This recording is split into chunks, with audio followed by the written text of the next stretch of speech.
In 2017, a first-year student at the University of California, San Francisco School of Medicine died from a heroin overdose.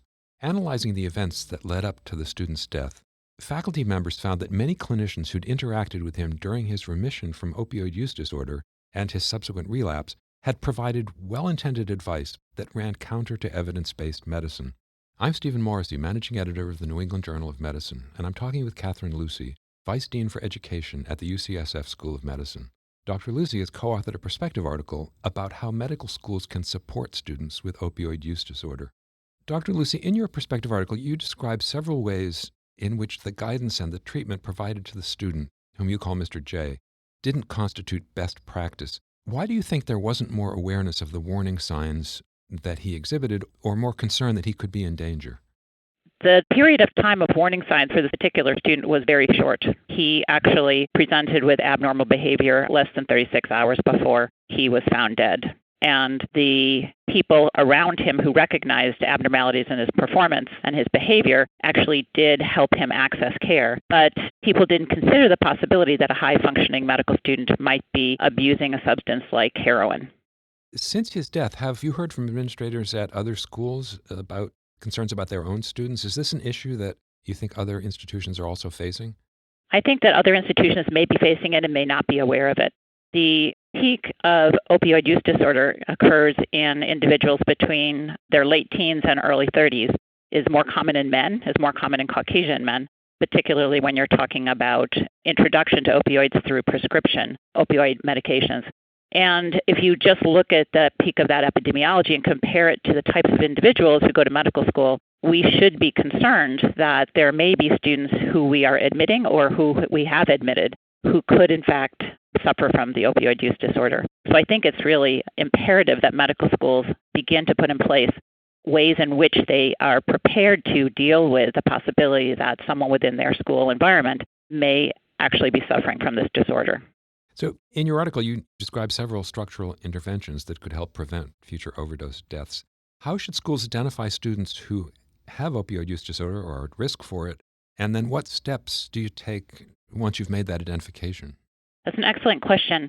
And one of the things that we hope people take away from this perspective about this tragedy that our community suffered and the loss that his parents and his friends suffered is that stigma kills.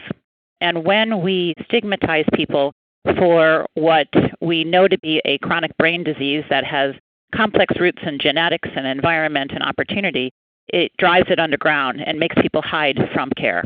And that was certainly the case with this student.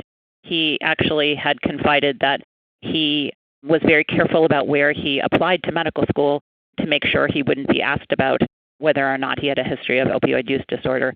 And he was reluctant to disclose his opioid use disorder to anyone who might have been able to help him access appropriate care.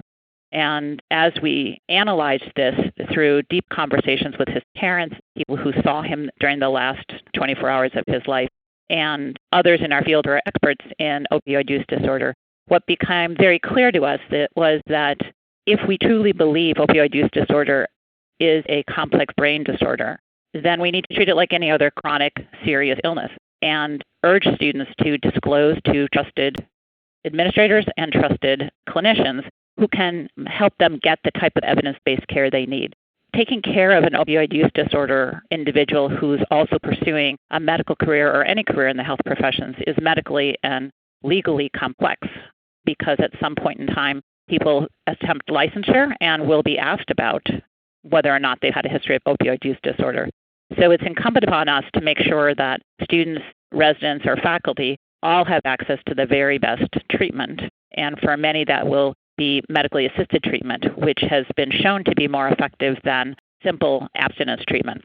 And also help them recognize what it means to have had a history of opioid use disorder in terms of subsequent licensure.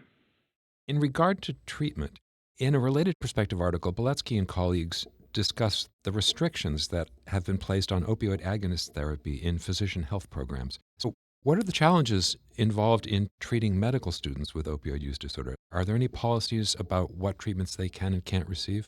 Yeah, it's a very interesting question. And our survey, talking to colleagues across the country, no one has really approached this issue with any level of systemization. And that's one of the things we talk about is institutions really need to prepare for the possibility that someone may enter medical school on medically assisted therapy. And we need to do this because our students are in clinical environments often, as the case at UCSF, often from the very beginning of medical school. And so we have certainly some institutions that students rotate out that test for required drug tests prior to starting rotations there. And we should have policies that basically say if you are in a medically assisted treatment program for substance use disorder, that's an acceptable form of therapy as long as the student remains in treatment for their substance use disorder.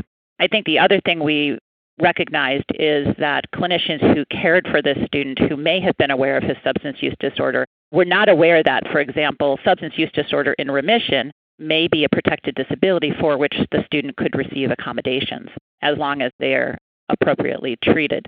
And not having policies on how we identify, monitor, support students who have substance use disorder, and for this particular instance, it was opioid use disorder, but any substance use disorder is really not compatible with making sure that our students are prepared to engage in the clinical education that they need to engage with.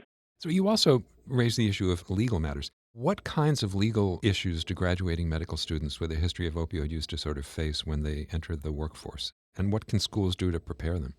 Graduating medical students ultimately will need to do a residency program. And what's particularly challenging about helping them prepare is that every state has a different way of dealing with individuals who have a history of or current substance use disorder.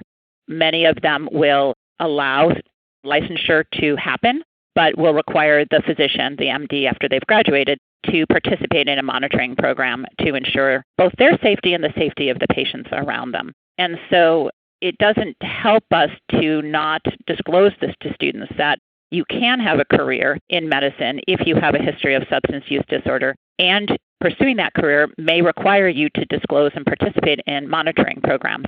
And I think that's something that medical schools could help the students prepare for and help them become as healthy as possible before they transition to the next phase of their career. Finally, going back to something you said earlier, the issue of stigma. What can medical school administrators and individual clinicians do to help mitigate that stigma that's associated with being a medical student or a physician who has opioid use disorder? We've tackled stigma for many forms of mental illness in medical education and residency training, and it's become much more common for people to talk openly about issues of depression and suicidality, anxiety disorders, as well as learning differences.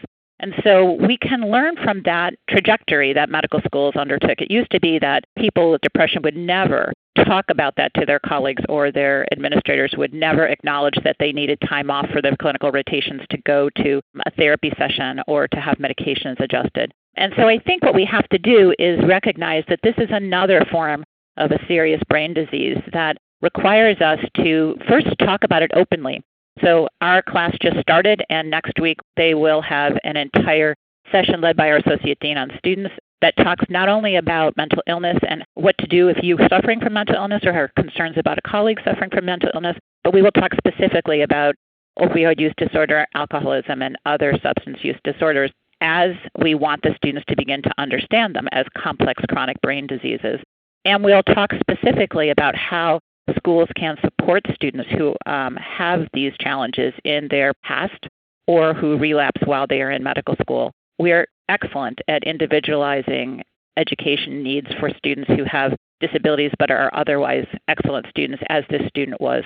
And I think, too, if we begin to talk about this openly as a condition that can affect even high-functioning medical students, it will not only decrease the stigma of dealing with opioid use disorder and other substance use disorders in our colleagues, but it will change the way people look at their patients, because they will realize that opioid use disorders have no boundaries. They can affect anyone from any walk of life. And whether or not you or I suffer from them, we have to meet our colleagues and our patients where they are and help them access the best treatment they can to go on to live happy and productive lives. Thank you, Dr. Lucey.